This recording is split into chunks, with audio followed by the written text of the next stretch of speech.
Today we're talking about posture, and there's three kinds of posture that we generally look at when we're analyzing golfers. The first one is neutral posture, and that's what you see most players get into. And what I mean by that is they get in their setup position, and as they set up, they simply hinge from their hips, they have a little bit of knee flex, weight is generally on the balls of their feet, and they have what we call a nice flat back from the tailbone to about the middle of the back. Now, all of us are built a little bit differently, so some of us have a little bit more roundedness in the upper back, but in general, from the tailbone to the middle of the back should be pretty flat. That's neutral posture, considered an athletic posture. Now, there are two variables to that we see.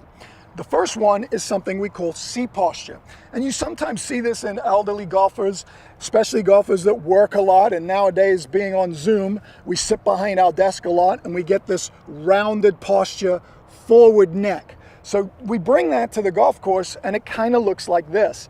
We set up from what moves. We bend our thoracic spine and we have this rounded, this general curve to our back. So the problem with this is it can restrict your ability to move. So that's C posture. The other one is something we call S posture. So S posture is where you hip hinge, but you do it excessively. So imagine your belt is a bucket of water. What I want is when you hip hinge, we should just have a little bit of water dripping out of the front of the bucket. But if you actually allow this to dip too much, the water will pour out of the bucket. You'll create this little bit of an S curve in your lower back. It can feel athletic if you're in the gym and you're lifting something, but it's not a good position to be in if we're trying to rotate. So here's a way to feel those three postures. What I want you to do is stand up, join me. The first thing I want you to do is create a big C posture for me and just try and do a little pivot or rotary turn. You'll probably feel a little bit restriction in your thoracic spine. Now I want you to do the opposite one. I want you to drop that water out of the bucket, create a big S posture, and try and turn. You'll usually feel the pressure shift from the middle of your back to your lower back. Now I want you to give me that nice neutral posture, a little bit of hip hinge, nice flat back, engage your core, and try and turn.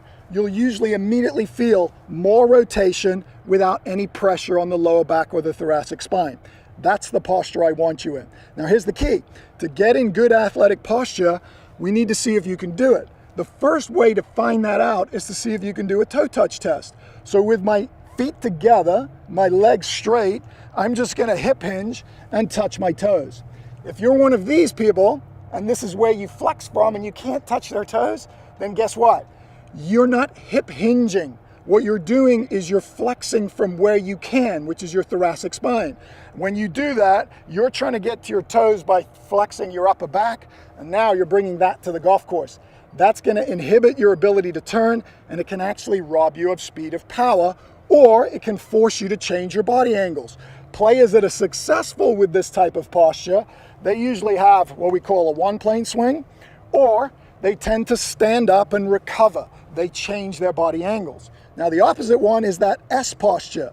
When I get in S posture and I have too much tilt to my pelvis, it makes it very difficult to turn through impact without standing up. Remember, I always want to create space. So it's very important that the pelvis is in a neutral position as you rotate. Whenever we get in this S posture, it's also a big predictor of lower back pain. So that's a little history on posture. I want you in neutral posture if we can. If you're in S or C, there is some help out there for you. You can always go to mytpi.com, find a TPI certified expert, and they can evaluate your body first and put you on a track to fixing your posture.